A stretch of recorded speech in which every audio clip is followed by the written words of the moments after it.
week's episode, Kerwin Rae, leading entrepreneur and personal development icon here in Australia. We dive deep on inner transformation and business transformation and the nexus between the two and how potentially entrepreneurs are the bottlenecks in their businesses. And also one of my favorite conversations to have, as you know, inspired evolution, spiritual entrepreneurship, about using business as the ultimate vehicle for personal development.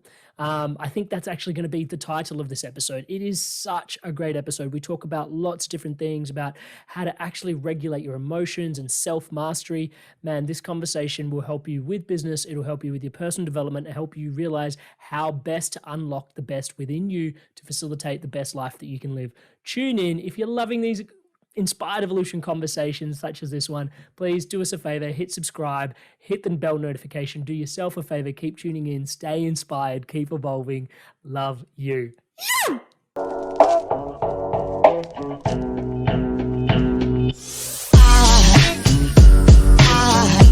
There goes a sight from my soul.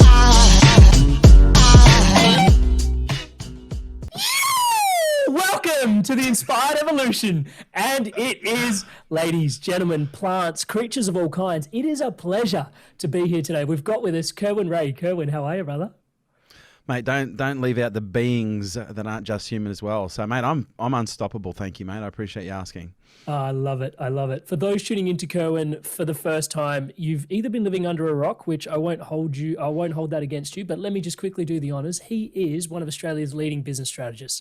He's helping business owners succeed for over a decade. He's consulted in 11 countries, over 154 different industries, and he's taught hundreds of thousands of people all over the world through transformative educational seminars. Personally, I know him and he's widely recognised as an Australian icon of personal and business development. He's coached thousands upon thousands of consultants and coaches on business development, marketing, sales, human behaviour and entrepreneurial psychology. Brother, it is such a pleasure to have you here today. Thank you, mate. An absolute pleasure to be here. So I was just tuning in, before you became a business consultant, travelling all over the world, helping people grow their businesses and grow themselves, what were you doing prior to that? Like, what was it that sort of brought you on the journey to that? Yeah, mate, I've done a lot of things. I tried to sit down and calculate this once, from when I started working, whether it be, because I started working before I was actually able to, or legally able to work. And, from when I was first able to earn a buck, and I think till now, I think it was close to 48 different jobs that I had, and that's, I started working at about 12, 13. I've done everything that most people have done, washed cars, mowed lawns. I had a little horse manure business for a little bit of time as well, where I used to shovel horse manure. I got paid to shovel stables, put all the manure into bags, and I took those bags door to door. And that was my first proper business, was selling manure door to door. Just to make enough money to go to the Townsville show. And after about 6 weeks, we'd made over $360. Got a distributor who basically would buy everything that I could basically get, and it got to the point where we ran out of shit. And so I had my mate at one end with the horse with a feed bag, and me at the other end of the horse with a shovel, and we kind of coined the term "no shit." I don't know if you've heard it before, but it came from us in far north Queensland. And then we moved into chocolates, and the worst thing you could possibly do is give kids hundreds of dollars in cash and give them access to chocolates. And that was not a good business move. We ate most of our profit. But I guess you could say. We did very, very quickly, and we had a lot of friends for a very short period of time until the chocolate ran out. But even at high school, I had 3 or 4 different jobs. I opened a gym before school. I'd been training from a very early age. So I was managing a gym at about the age of 15, 16. I'd do the opens at the gym. I'd basically finish there, run to school, and after school I'd be on a bus straight to the Hyperdome, Logan Hyperdome, and I'd work at Sizzler from about 4:15 until 1 a.m, 1:30 in the morning, do close every single night. And that was pretty much 5-6 days a week. And then on the weekends I was working in a range of different jobs as a labourer and a landscaper. And doing other just other cash jobs. And once I left school, I got straight into security because I was quite a big lad, and I was at that point I'd won state and national titles for bodybuilding and for powerlifting. And I was also I'd been training martial arts since the age of 11, and I'd been a competitive Muay Thai fighter for a couple of years, and so I was a big fella, and I could handle myself. And my first job out of school was straight into security, and I actually started working security because I was 18 in year 12, and so I started actually working at Springwood Hotel when I was in year 12. So while everyone else was going out and getting shit-faced on the weekend, I was throwing them out of the pub because I was actually the bouncer. And from there, I kind of didn't enjoy the pubs, but I got very heavily involved in personal protection. And so I worked personal protection for a lot of big names like Jimmy Barnes a number of occasions, Madonna, U2, Bon Jovi. Bon Jovi was the first gig I ever had.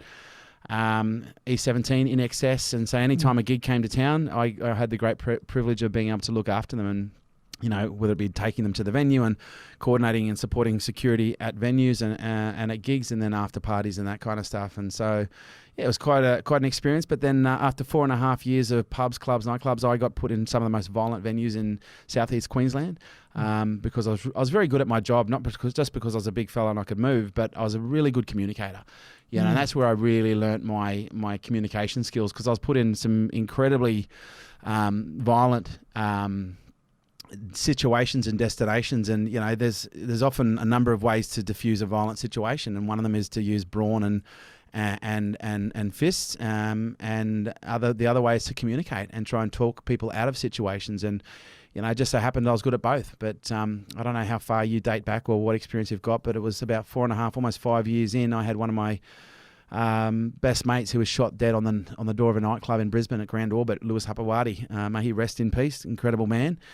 And it was about 2 weeks after that I was walking across the Story Bridge, and I decided to change my life. I threw my phone off the bridge, and I quit my job. And I started packing shelves at Rebel Sport. And, within about 6 weeks of packing shelves at Rebel Sport, no, it was actually about 3 weeks of packing shelves at Rebel Sport, they realised that I was better than, that I had more ability than just putting shit on shelves. And they started getting me selling fitness equipment. And the short story from there is I had one of the largest fitness equipment suppliers in the country came in to do a price check. I tried to sell him a treadmill, and he offered me a job. And then I ended up managing stores for him for about 3 years before I got sacked for turning up late every single day for 3 months because I could not be asked. I did not enjoy that job at the end of it. And from there, that's when I started my entrepreneurial journey. And I had a number of different businesses. One of them that had a level of success, I got back into the security industry, but this time in hardware. So I was selling hardware systems door to door, and at the age of about 22 I had 45 field agents that I used to take out in the field every single day, and they'd door knock every single day, do surveys, and at the end they'd offer an opportunity for us to come back and give them some gifts at night and do a presentation on how to secure their home, and then we would sell a security system. And that business ended up being quite successful. It ended up being shut down because just based on the situation, circumstance, business partners, I didn't know how to choose the right partner. And by virtue of that going down, I ended up getting a job to pay off all the debt with a guy called Stephen Covey at Franklin Covey. And I basically took my skills for sales and marketing in there, had a huge impact before, I realised I'm just not good as an employee. And that's when I got back into working for myself, and I started supporting others. I was really good at marketing and sales, and I spent a bit of money on a mentor, and that mentor mentored me, and ended up realizing that I had a lot more skills, and he ended up asking me to come and partner in his business. And so the very first mentor that I had ended up about 6 months later asking me to work with him in his business, and I built that into a massive business. And since then, I've kind of just gotten to the knack of helping people. And it was about 2000. I've been speaking since about 2000. But it was probably around 2006, 2007 when I actually started to formalize, I guess you could say, a education business, because I realized I could work with I could maybe work with 10, 15 clients at a time. But when I was running events, I could work with 20 people, 30 people, 40 people at a time. And and now in some of our events, we have a few more than that as well. And fast forward to 2021, and I'm an overnight success. Love that. Thank you. Thank you so much. Awesome, cheers. There's so much in that, and I think there's so many keys in there, man. One of the things that really rings through from your story and your journey the whole way through is this idea of service and helping people. And for those that have not been living under a rock and tuned into any of your content that comes out, it's consistently service oriented, just trying to help people change their lives, change their business. I want to sort of peel back I do want to talk about service to others in this episode, but I want to tune back into serving yourself, like the question around business being like a vehicle for personal development. How that is so it's a conversation that's not really present for a lot of people, I feel. But when I'm tuning into you, it's just like my business is my personal growth and personal development. Can you expand on that and tell us more about that? Look, I think everyone's life is their personal development. They're just either woken up to that fact or they're still asleep at the wheel. And I think entrepreneurs and business owners, we're a strange breed, and not everybody's cut out to be an entrepreneur, and that's okay. And that just because you're not an entrepreneur doesn't mean that your life isn't a vehicle for personal development. And because you can be in a job but still have a hard life, But I think one of the things that I've correlated is, the harder the things are that you do, the more you learn about who you are. And the more you are able to develop, aspects of who you are, specifically, perseverance, grit, and, the things that are important when it comes to creating success. But that's where I think entrepreneurs are a little bit of an unusual beast, whereby, we don't like authority. We don't like being told what to do. We often give the finger to the man and say, fuck you. And we quit our job and we end up going into our own business. And then 6 weeks in, we're like, well, someone please tell me what to do. I don't have a fucking clue what I'm doing. And we have to then work it out, and we either work it out, the smart way by asking for help, or we work it out the dumb way by just trying to do everything on our own. And, it's probably fair to say that stupid comes first for most of us. And stupid came first for me for a number of years. I tried to work it out, and that's why I had a lot of failures. I didn't ask for help. But by virtue of being in business, I had to do a lot of very tough things. And it would just so happen that I'd done a lot of very tough things my entire life. I've experienced a disproportionate amount of, I guess you could say, challenge. As a kid, ADHD, dyslexic, failed every single subject in every single year from year 1 to year 12. Like, I don't know if anyone can contemplate what that is like, because I don't know if there's many people out there that know every 3 months you get a report card and you're getting your ass handed to you by the teacher, not just at the end of every term, but every single day, every single class, because I just have a challenge when it came to paying attention. I then have to go home and explain to 2 different parents and 2 different sites the same thing, get my ass handed to me by my mum, ass handed to me by my dad, and then anyone else in between who wanted to have a say. And so that's challenging, that's difficult. And I kind of got used to losing, I guess you could say, and the only thing I was really good at was athletics.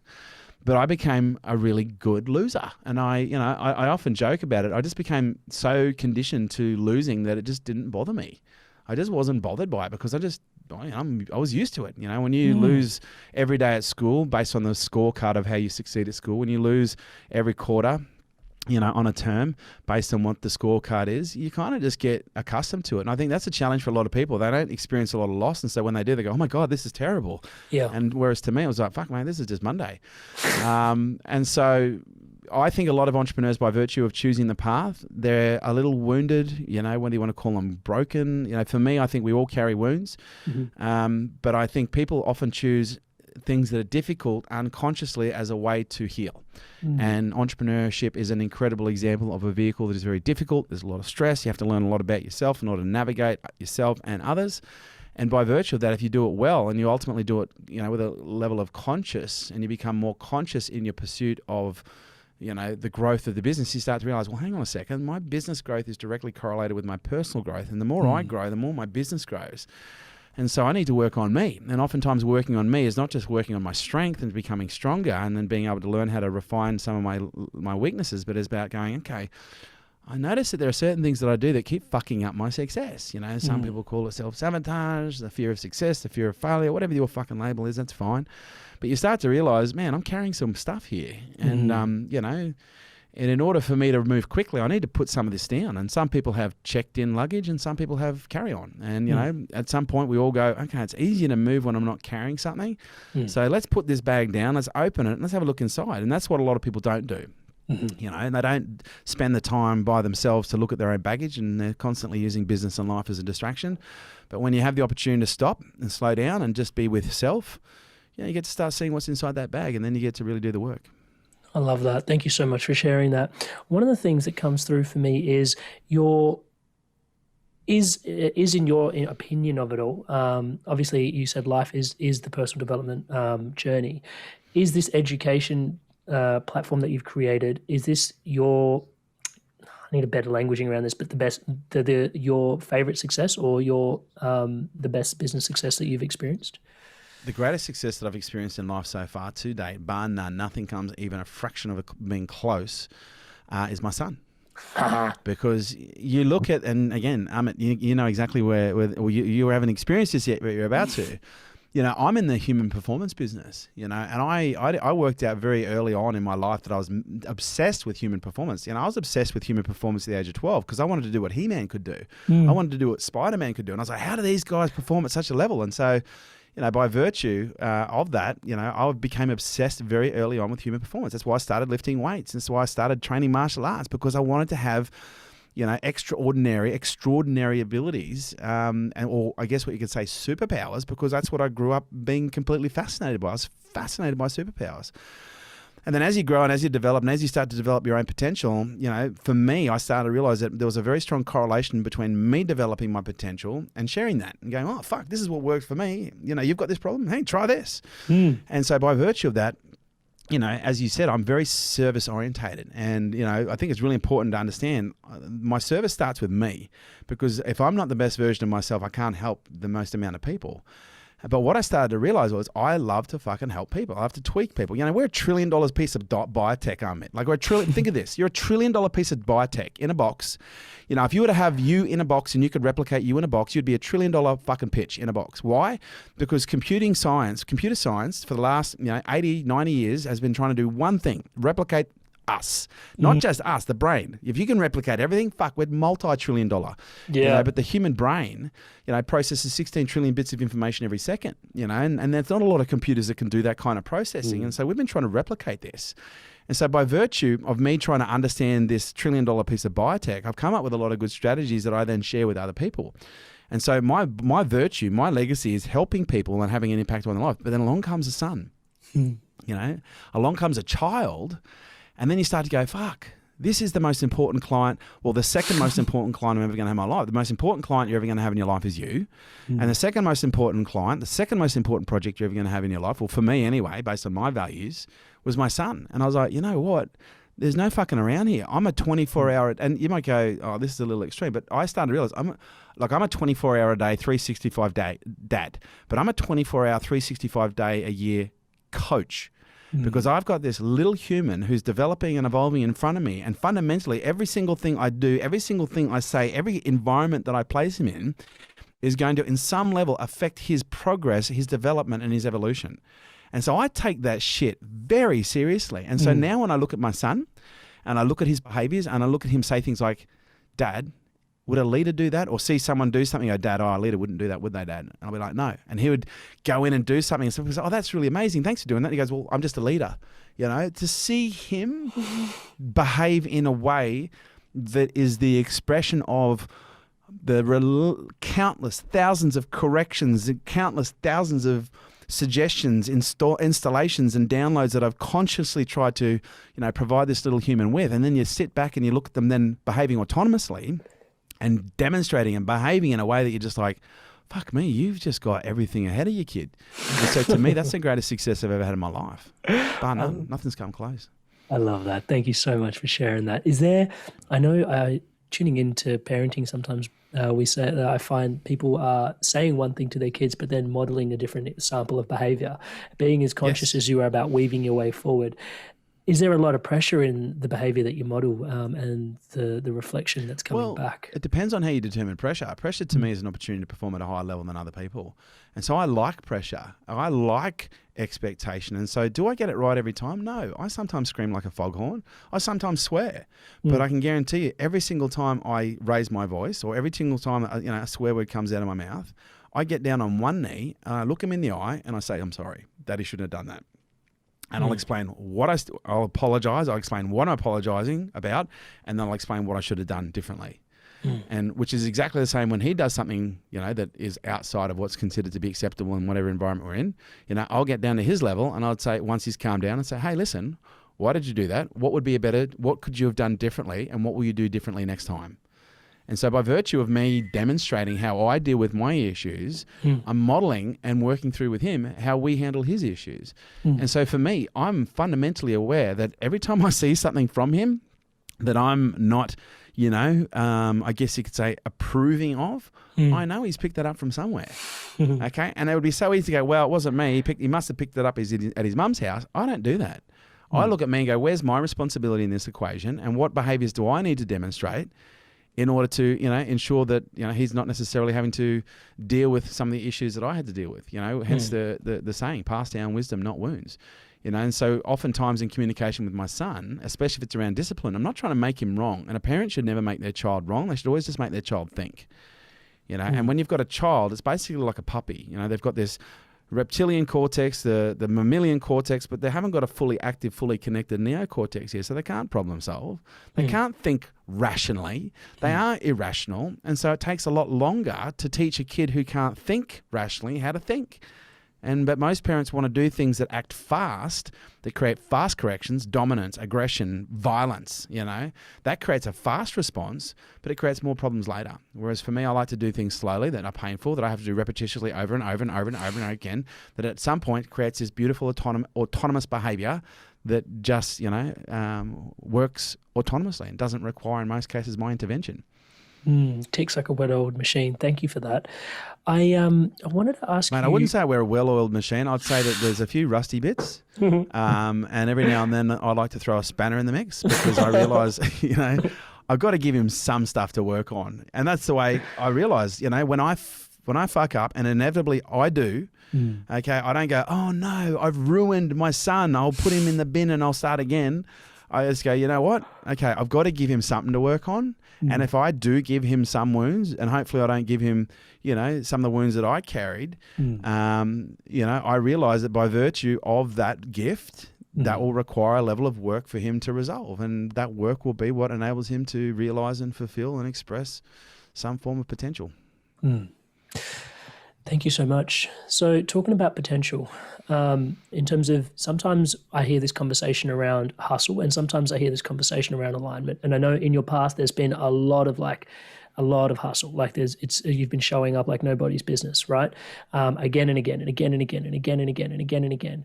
But then sometimes I feel like the other people that are discounting of the hustle say, oh, it's just a matter of alignment, just align to what it is that you want to express. And I feel like when I tune into you and education and serving and helping others, you can clearly see that you're aligned to what it is that you really want to share and are really passionate about and really love doing. Where do you sit in between that conversation of alignment and hustle? Are they mutually exclusive, or, is there a path for both of them? No, I'm all about performance. And at the end of the day, you've got to be aligned with something in order to achieve. The more aligned you are with something that's important, the more enabled you are to achieve levels of flow. And flow is an incredibly important ingredient in any form of, hustle. Because to me, there's two ways you can hustle. You can hustle hard, or you can hustle flow. Hustle hard is where you're constantly like pushing yourself to do the things that you don't want to do that are very difficult and hard. That's when someone's misaligned, right? Whereas for me, I can outwork pretty much anyone that I know, and in most cases, run laps around them because I can hustle while being aligned, which means my energy consumption. See, this is the thing. Most people confuse, hard work as and hustle as being the same thing. They're not. For me, it's all about the optimization of energy consumption. And when we understand that when we're in a flow state, our body consumes less energy. And so by virtue, we have longer windows for performance. When you're not in flow and you're trying to do things that you don't want to do, you consume vast amounts of more energy. And this is coming from someone who's ADHD. So when I try and focus on something that I'm not interested in, I have to invest, for every hour of time that I invest in something I'm not interested in, I will burn 5 to 6 hours worth of energy. Now, if I spend an hour doing something that I love, I will invest, and I'm in flow. In most cases, I'll be able to invest maybe 5 to 10 minutes of energy because I'm in flow. And so I have a level of momentum. I have a level of grace. I'll have a level of ease as the way that I navigate what I do. And so, if you're trying to race me based on swimming 100 meters, but you're swimming upstream and I'm swimming downstream, I'm going to take you every day of the week. And so for me, hustle is important, but being aligned with what you're hustling for is also critical. But I say to people around the hustle argument, well, hard work's the key to success. Okay, how many people out here work really fucking hard and their bank account did not get their memo? Plenty. Hard work is not the key to success. Otherwise, you'd see millions more Australians, million more Americans, millions more people all over the world who had much larger bank accounts. It has nothing to do with hard work. Don't get me wrong, it's a variable, but it's, are you working hard on the right things? Are you working hard on the priorities, or are you just trying to get through the day? And that's what I've discovered. Most people aren't hustling. They have a to-do list that is just literally a get through the day list. And so for me, how do you ensure that you are aligned? I do at least 3 things every day that will have a consequence 10 years from now. Not just a consequence to get me to the end of the day, a consequence that will get me, that'll have an impact 10 years from now. And so for me, that's what I would refer to as a strategic hustle that is aligned with a value system that enables me to crush my goals. You know, because a lot of people talk about goal setting, and I say goal setting for the most part is a complete waste of time. Because when most people do goal setting, they do what I refer to as social goal setting. They'll go, okay, what have I been conditioned socially to want to aspire to? Yeah. You know, I want to have the car, I want to have the money, I want to have the house. Okay, great. Now, are your value systems aligned with those as being organic priorities, or are those priorities completely out of alignment with anything that is really genuinely important to you? You know, one of the things that I teach in a program called Power to Create is I teach everyone that there's 4 layers to your psychology. And the 3rd layer in your psychology is what I refer to as your value system. And the value system is your motivational system.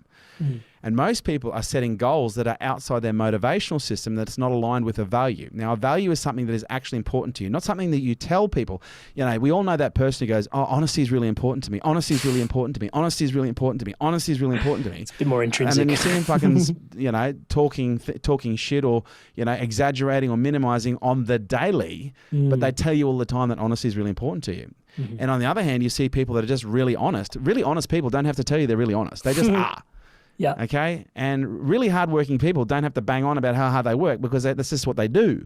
And so for me, the values are the things that we do intrinsically that we don't have to be asked to do. It's just naturally what we do. And when we can align our goals with things that we are naturally motivated to do, there's a much greater probability of following through, and there's a much greater probability of actually achieving the things that we want. But when you look at money as an example, because most people use money as a scorecard in the Western world for success, and many other parts of the world as well. But what a lot of people don't understand is you've got, in most cases, 20, 30 years of conditioning that is anti-money conditioning. And in most cases, most people go, do you value money? Oh, I really value money. How much money have you got? How much money do you make? How much money do you keep? If you really value money, it flows to you effortlessly and you're able to keep large volumes of it. That's a legitimate value on money. Okay. If you don't value money, you will struggle to get money. You might be able to get just enough money to survive and get by, but then you'll come up with all these creative ways to fucking get rid of it very quickly if you get a little bit too much of an excess. But you've got to understand why. Because if you understand that all of us grew up in an environment where we were taught money is the root of all. Evil, unfortunately. Evil. Money doesn't grow on trees, unfortunately. Okay. And then we start hearing, you know, our parents fight about, oh, we can't afford that. What do you think? I'm made of money. You know, 2 out of 3 divorces in this country are a result of financial strain and financial arguments. You know, then we start watching cartoons. And who's the wealthy person in the cartoons? The evil person. The fucking evil guy. The guy who eats kids. You know, Scrooge McDuck or, you know, Monty Burns. And then we start getting to school and we start seeing how other people treat people who are wealthy. And we start seeing, oh, they get, in most cases, unless they go to a wealthy school, but if you've got someone that goes to a low socioeconomic school who has money, in most cases, they'll be ostracized, they'll be teased, and sometimes they'll be bullied. And then we get old enough to read the newspapers and we start reading shit about, well, you know, the Australian Tax Office or the IRS is targeting the world's most wealthy people in a big tax sting. And we get conditioned to think that wealth is actually quite bad. Wealth is bad for our health, wealth is bad for our family, and wealth is bad for social. And so what do? We learn to use money as a tool to get by. And then we don't value money. We value things like health more than money, which we should. We value things like family more than money, which we should. But what we don't realize is, by virtue of thinking that money is counter to having happiness in family, we run away from the opportunities that present itself to have more. Because if you've grown up in an environment where you've been told money is the root of all evil, and you hear your parents fight about money, and maybe they divorced over money, okay, you start realizing, fuck, unconsciously, every time you have the opportunity to make money, you go, fuck, hang on, I know what happened here. The family broke up. I know what happened here. There was arguments. And so then you do this self-sabotage behaviors where you go, oh, you don't do something, you do something and you fuck it up. And you go, I don't know why I did that. I keep sabotaging myself. I don't know why. Maybe I need to go and do a fucking personal development seminar. Or maybe you just need to spend an extended period of time with yourself to understand what your stories are. Okay? How you talk about money when no one's listening. And when you start to realize that, you start to go, shit, I've got some beliefs around money that I didn't realize I had. And I've got a value system that doesn't align with money whatsoever. And so then we need to not reorganize our values because, you know, there's a lot of data to say in research that once your values are set, they're set. But what you can do is you can connect them to new things.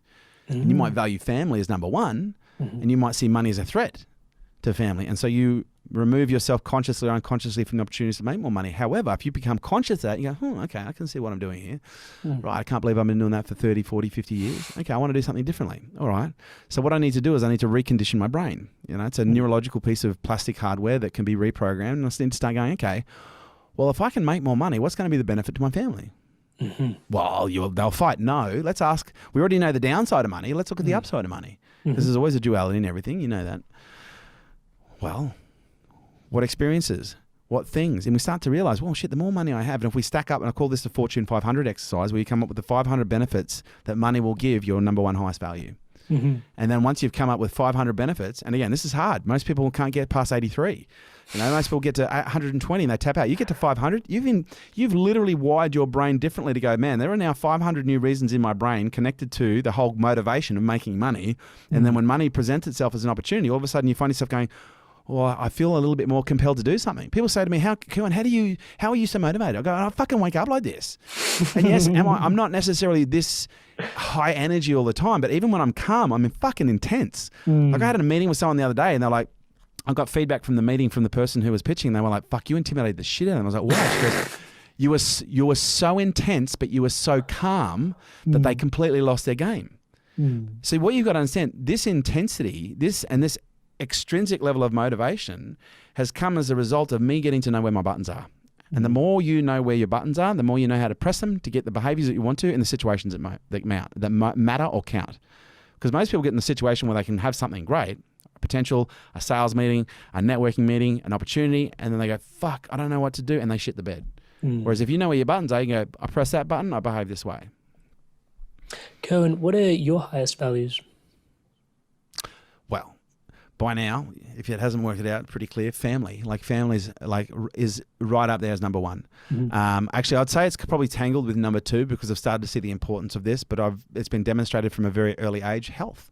And don't get me wrong, there's a fat phase that you can see on social media where I think it was between about 2012 and 2016 towards 17, I went through the fatty phase, and I went through what I called my fappy phase, where I was fat and happy, and I no longer put an emphasis on health, and I got out of shape.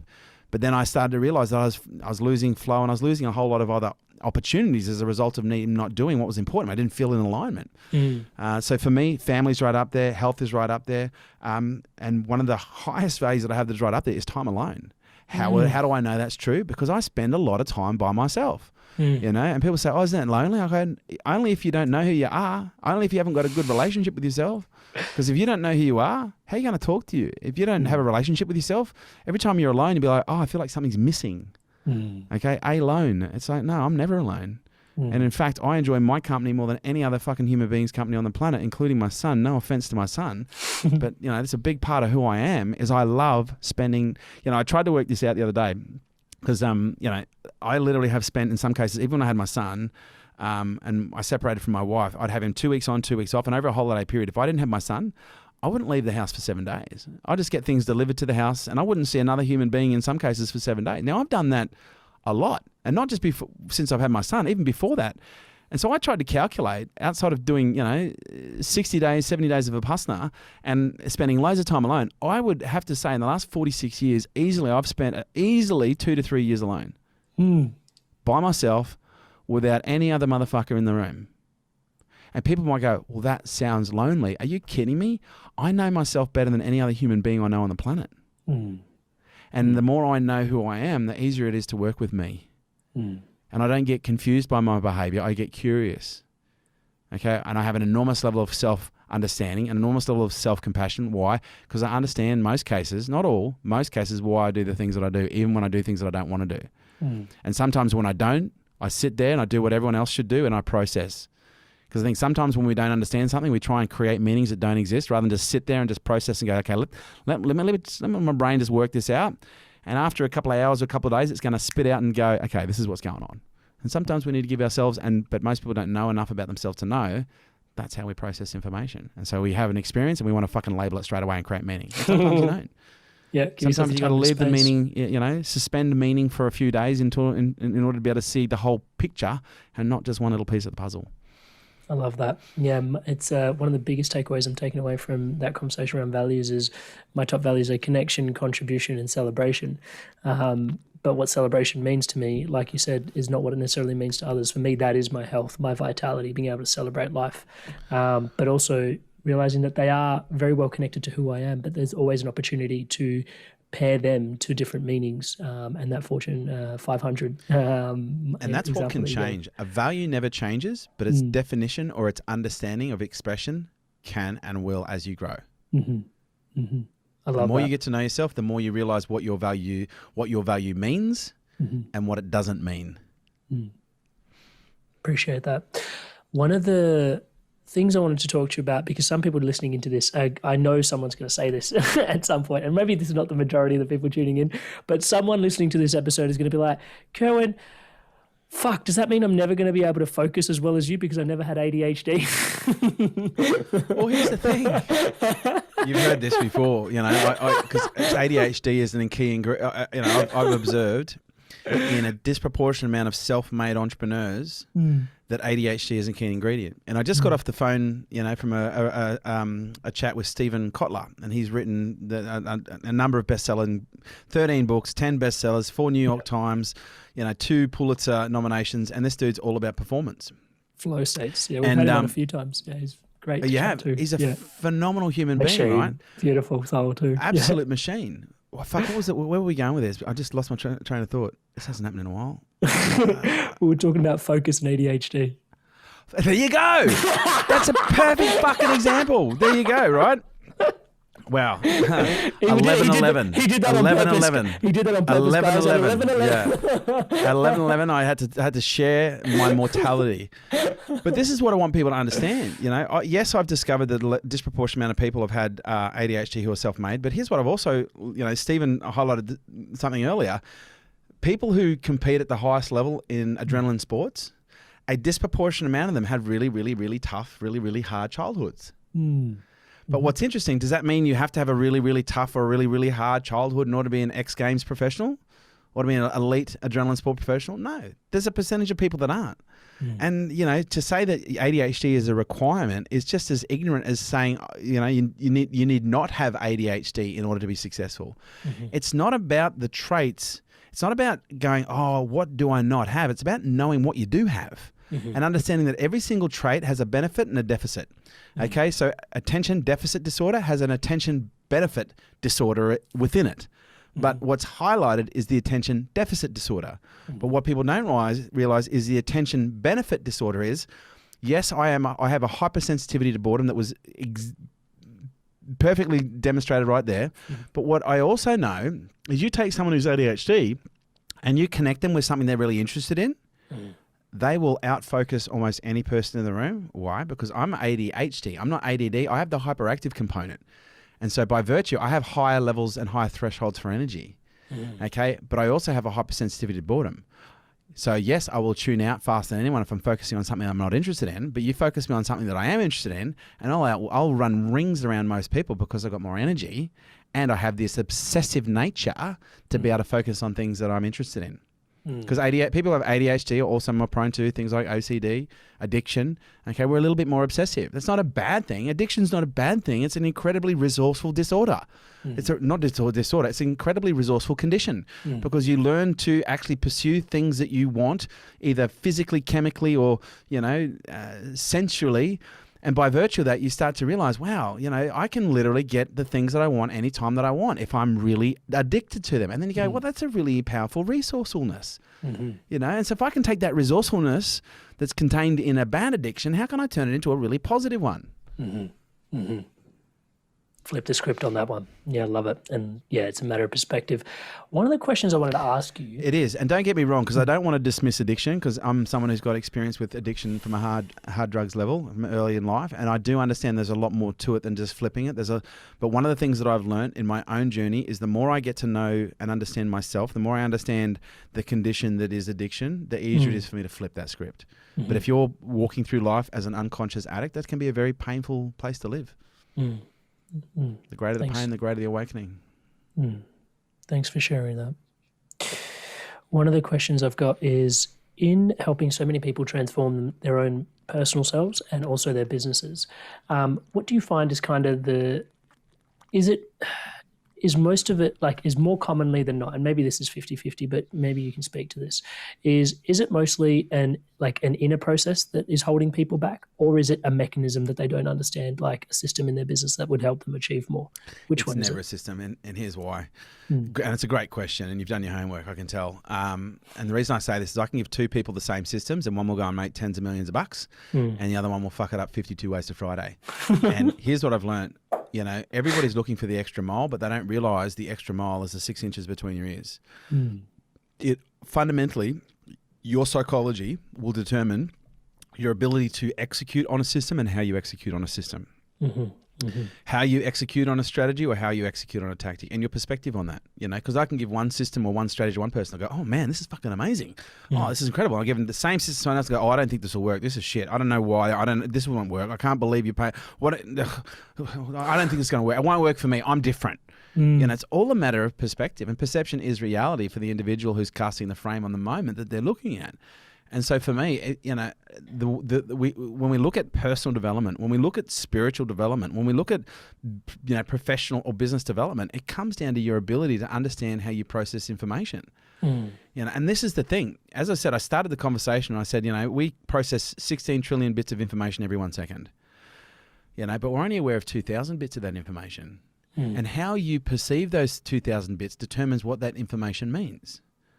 And everybody has an ego. So by virtue, what do egos give birth to? Bias, judgment.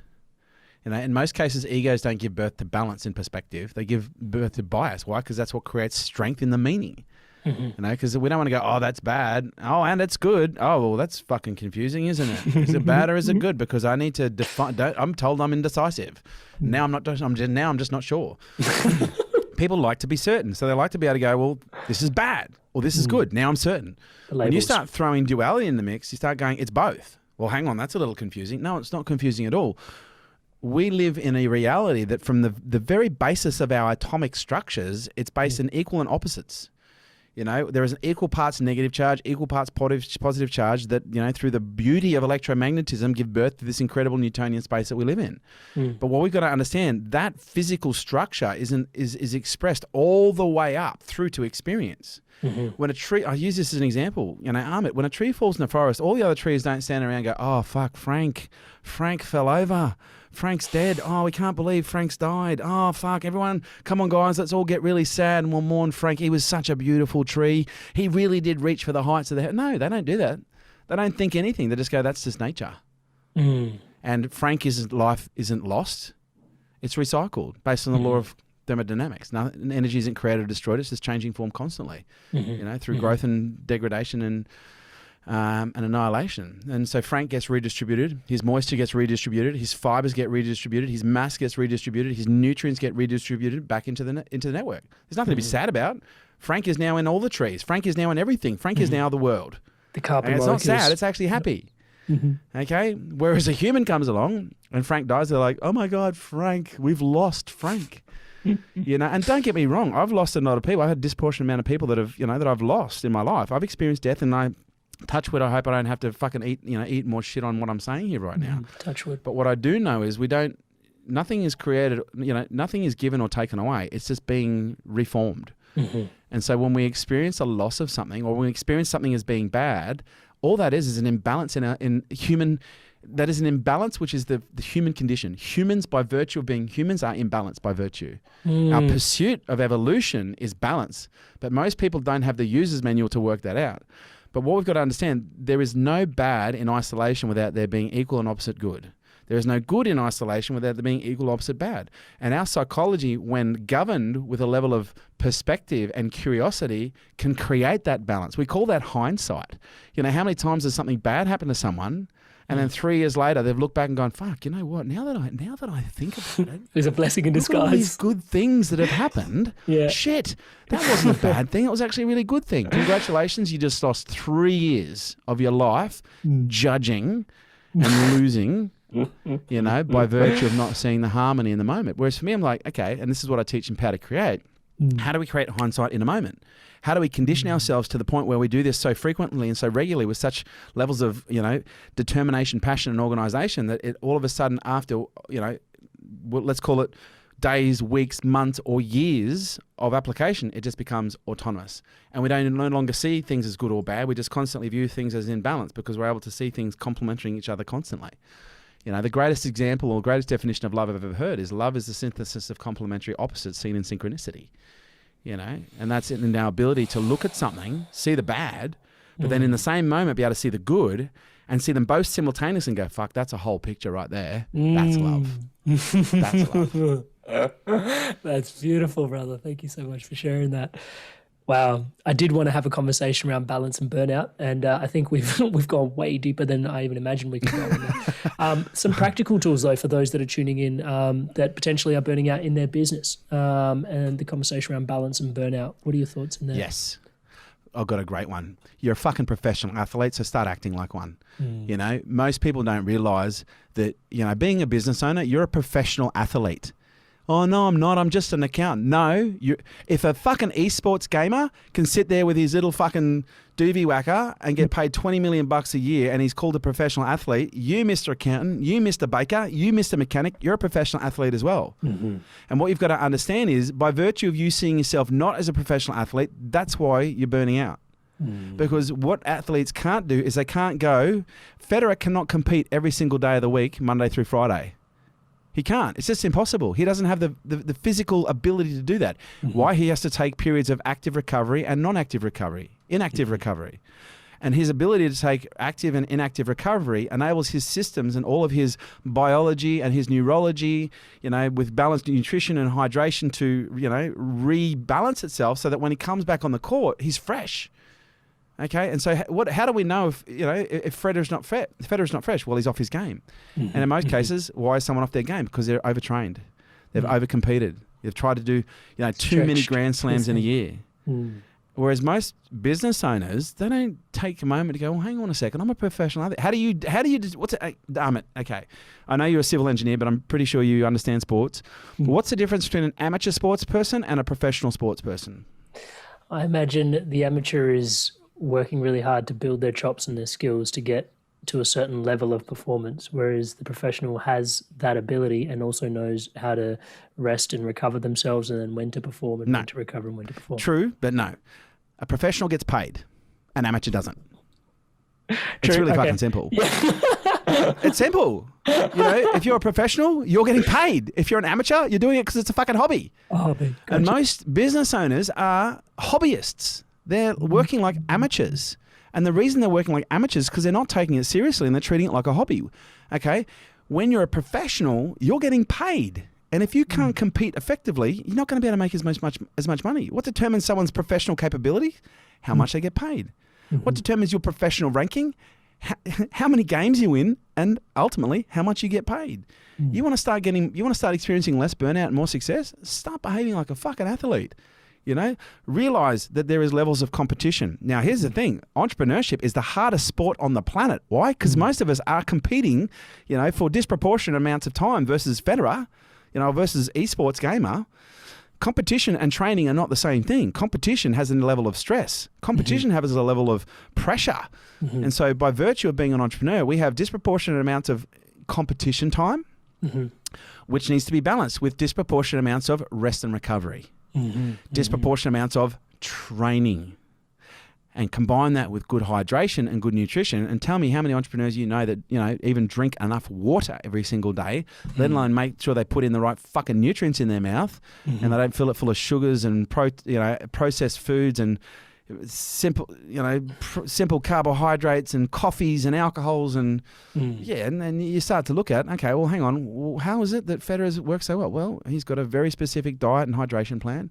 He doesn't put shit in his system because he understands that affects his ability to play on the sport on the court. He's not up at 11 o'clock the night before fucking the final of Wimbledon, watching fucking Lost.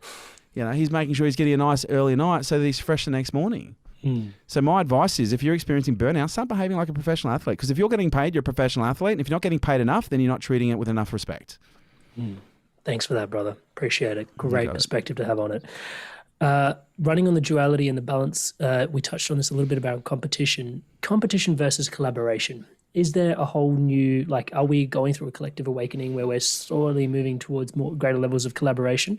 Or is there just a balance between collaboration and cooperation? What's the rub it's in interesting. One of the number one primal drivers of mammals is collaboration, because that's how we survive. Yeah. You look at National Geographic, you look at any mammalian pack behaviour, herd behaviour. How do they survive? They survive in numbers. And how do they maintain and optimize survival? They collaborate. And so it's fair to say that one of our number one intrinsic drivers, unconsciously, is to collaborate. We've just put in environments where we don't doing it in an effective way. To me, competition is an important part of life. I don't make no mistakes. I'm a competitor. I'm just not a predator. And you understand the difference, right? I'd like you to unpack A competitor is someone who is competing for an outcome. A predator is someone that wants to eat something. And so for me, I love to compete. I love competition, but it's just making sure who you're competing with and what is the scoreboard. Whereas for me, I don't compete with anyone. People say, are you trying to be the next Tony Robbins? No, I will never be the next Tony Robbins. And I don't want to be the next Tony Robbins because Tony's got that mantle. Okay. And he's done a fucking great job of doing it.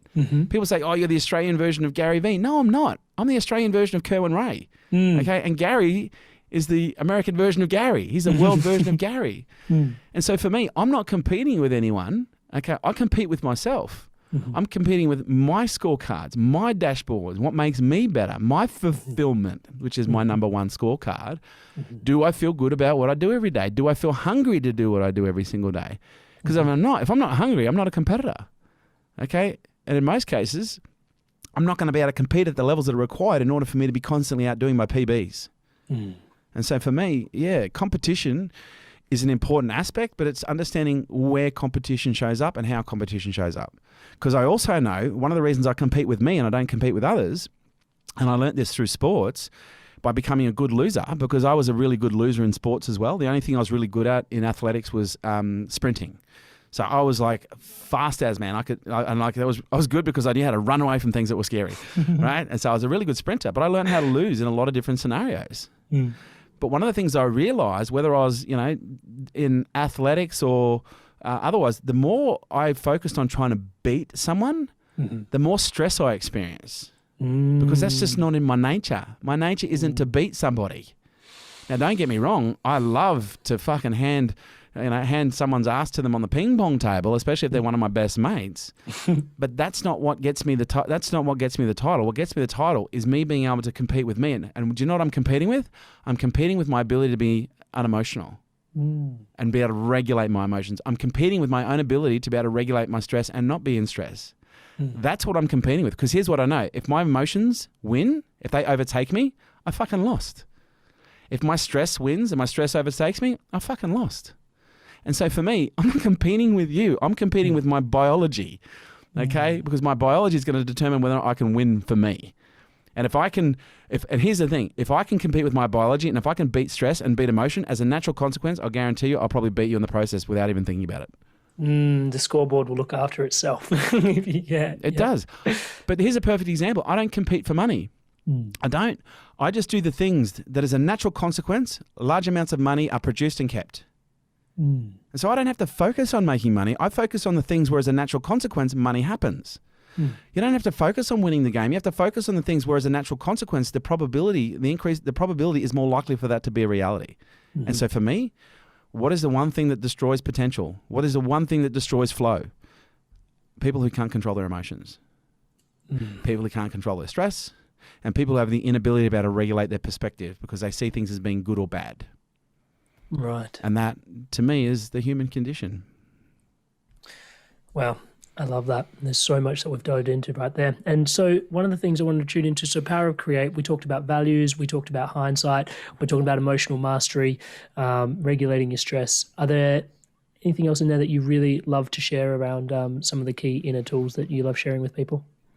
Look, I think there's a really good framework there, and I'm very blessed. I don't have a lot of products to sell. I've got two basic programs. We've got Power to Create, which is really for anyone who just wants to perform at a high level in life.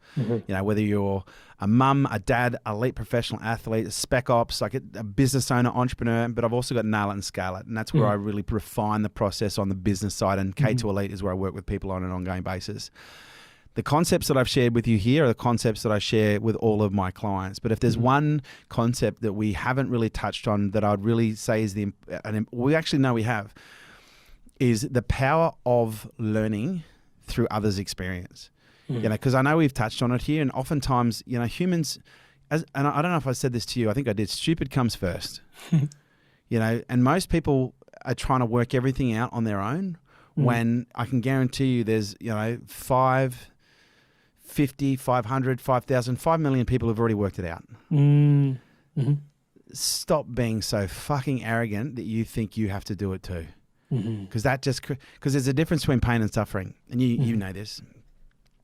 Pain is like my back hurts. Suffering is like, oh, fuck, my back. Jesus, my back is so sore. Oh my God, my back is just so sore. This chair is just, Suffering is the continual absorption of a situation. Pain and grit go hand in hand. Suffering, don't get me wrong, suffering and grit is your ability to suffer. But for me, suffering, or grit I should say, is the ability to experience pain and not have to suffer through it. Or being able to enjoy the process of suffering. But most people experience way too much suffering because they think they have to go through it themselves. And you don't have to. You don't have to. I am a slow learner. I thought I had to do everything myself, and I'm now finally 46, heading towards 47 years of age, and, every year I get better at asking for help. And here's what I've learned. The more I ask for help, the easier life becomes because the more resources I have available to me. Because, Jim Rohn said it best, don't wish that you had less problems, wish that you had better skills. Or don't wish that, life was easier, wish that you were better. And so for me, one of the ways that you can develop a whole range of skills and resources very quickly is ask someone who's got them to help you. Get a coach, get a mentor, and ask for support. Yeah. Sometimes it's just a friend. Yeah. And, for me, I don't want this to sound like a sales pitch, but I've spent the last, let's call it, heading now towards 30 years studying, obsessing around human performance in the application of, business specifically. But what a lot of people don't realize is I honed this craft in the area of sports. I honed this craft with a massive obsession with military. And so for me, I've had the great privilege of being able to work with spec ops in the US, spec ops in Europe, but I've also had the great privilege of being able to work with elite professional athletes from a whole range of different disciplines. I've also had the great privilege of being able to work with a whole bunch of professional entrepreneurial athletes as well. And here's what I've realized. We're all the same, but everyone's desperate to try and be different in some way. But we all work very fundamentally the same. Thank you so much Just for our sharing buttons that. are different. Thank you so much for sharing that, Kerwin. One of the last things I want to tune in, your podcast, Unstoppable, I'm a massive fan of. Yes. One of my favorite conversations on that podcast was with you and Peter Crone. Is there a favorite that you've had? Or I know there's probably heaps, like you love all of them, but is there one that jumps out to you? You've actually probably nailed it. Peter's probably the most special one because what a lot of people don't realize is that happened. So Peter gave me that healing and my eye, everybody got the opportunity, and I wish we'd been able to track it more effectively to see the healing and, the progress that the healing had and how quickly. But what a lot of people don't realize is that night I was in Dogtown in LA and I went to a Mexican restaurant with Matthias, my filmmaker, and it was the only time he didn't have his camera with him. He normally always has his camera, but I was literally like, mate, have a night off. And we walked into Dogtown. We went to a cheesy ass cheap Mexican restaurant and we sat down and I ordered a margarita, and then before I even sipped my first sip of the margarita, I got smashed with the vision, and the vision just kept on streaming. It was like a download. And it didn't stop for about 25 minutes and I couldn't talk. All I had was tears, just kept coming. And it started with me just saying, I now know what I need to do. And it just came out of nowhere. And I was like, fuck, where'd that come from? And Matthias looked at me and goes, well, what do you need to do? And that was just like, fucking bang. And I just couldn't talk. And I have only shared that vision with 2 people so far. And, in essence, it's going to get shared with a lot more people as time goes on. But that to me, that he opened up something within me that day that was already there, but he just fucking scratched the surface off it. And so for me, that podcast, without a doubt. And also, if I throw in one more there, my very first podcast with Dr. Vanessa Lapointe, it was a 3-hour podcast. It was epic. It was all around parenting, early childhood development, which helps a lot of adults to understand their own situations. But yeah, absolutely phenomenal.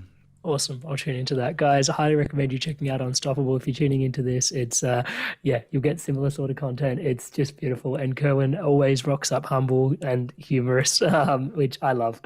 So, brother, thank you so much for your time and energy here today, your presence and informing us and sharing just your wisdom with the Inspired Evolution tribe. We're all aware that it doesn't just, like you said, you're an overnight success. So we just want to thank you for all the energy and all the years that you've put into the hard work to cultivate and inform this conversation that we get to have here today. Thank you so much. And my pleasure. On behalf of everybody here in the Inspired Evolution tribe and community, we're wishing you all the best going forward. And we'll put some links for people to connect with you in the show notes here. Thanks again. I appreciate that. Namaste, namasko. Until next time, say hi to your mum for me. Hey guys, if you enjoyed this video, give it a like, leave us a comment. And if you want to stay in tune for new episodes launching every Monday, hit subscribe and I'll see you in the next video. Stay inspired to evolve.